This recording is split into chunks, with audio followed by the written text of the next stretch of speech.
Hello everybody. Have a good day and good morning, good evening, good afternoon sa inyo dyan kung saan man kayo naroroon. So in this video, I am going to share with you the truth. Okay?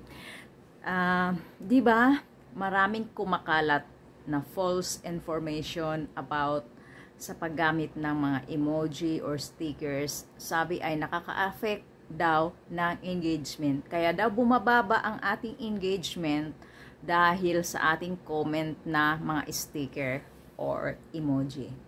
At ito nga guys, dahil naka-blow badge ako, ay may chance akong makipag-usap sa Mita Business Support. At yun nga, dahil may mga katanungan ako sa Mita Business Support, so kanina nakipag-chat na naman ako at binigyan ako ng 4 minutes na sagutin ang aking mga katanungan. So marami akong katanungan guys, at ito ay isa lang sa katanungan ko na i-share ko sa inyo. This is all about emojis or mga stickers. Dahil until now kumakalat pa rin na bawal daw ang pag-comment ng stickers or emojis. Ang sagot po sa akin ay base sa sagot ng Mita Business Support. So mag-rely tayo sa kanyang sagot dahil yan ang totoo at hindi yung mga kumakalat na mga chismis or mga fake news. Itong sagot niya ay ang katotohanan. So ito na ang inaantay nyo guys sa mga nagwo-worry na ang kanilang mga video, ang mga nagko-comment ay gumagamit ng stickers or emojis. This is it. Ito na ang kasagutan. So basahin ko sa harapan niyo ang kasagutan. Wait for a moment. So ito ang question ko sa kanya. Can I have one last question about stickers or emoji? A lot is spreading it is not allowed to use it. It will affect the engagement. Is that true? Ang sagot niya, not affect. It's false information. So yun, malinaw na guys na ito ay false information. So yun guys ang benefits na pagkakaroon natin ng blue badge, dahil pwede tayong makipag-chat ng mga katanungan natin, na mga naririnig natin, nakikita natin na mga kumakalat dyan na mga fake news, na tayo ay naniniwala at nag-share kaagad tayo, at paggagawa pa tayo ng post na please heart lang ang i-comment nyo.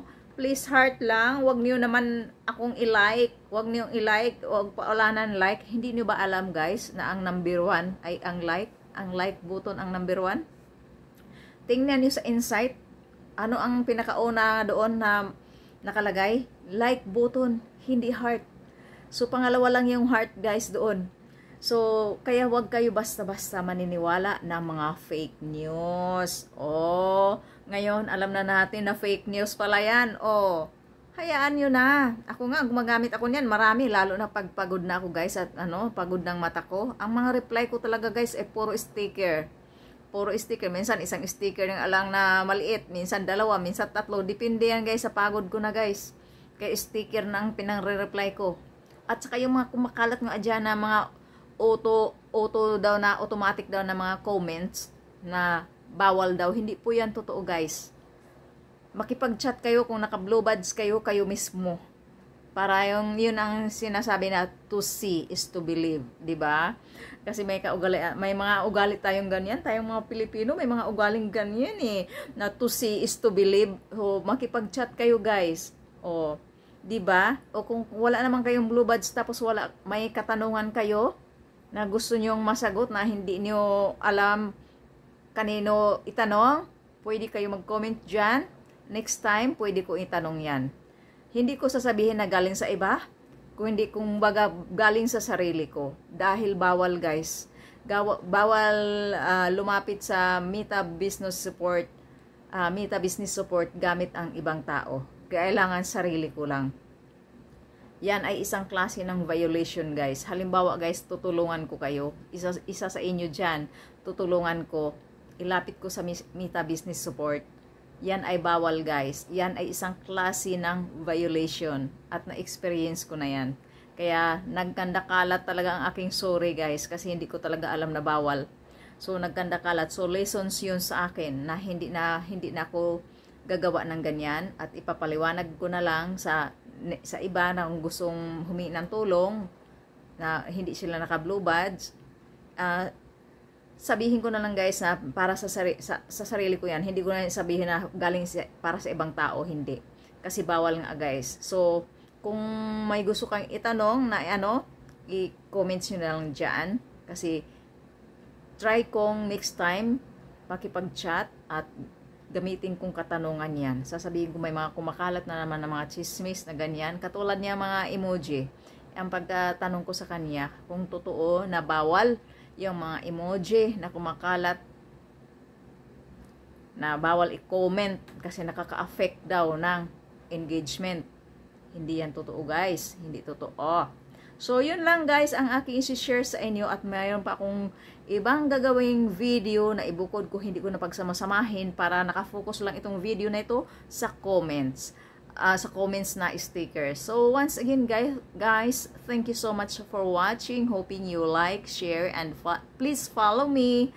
And share this, guys, this video para yung ibang nangamba na naiirita na kasi ang dami nagko-comment daw sa kanila ng mga stickers or emoji para maliwanagan sila na yan ay hindi totoo.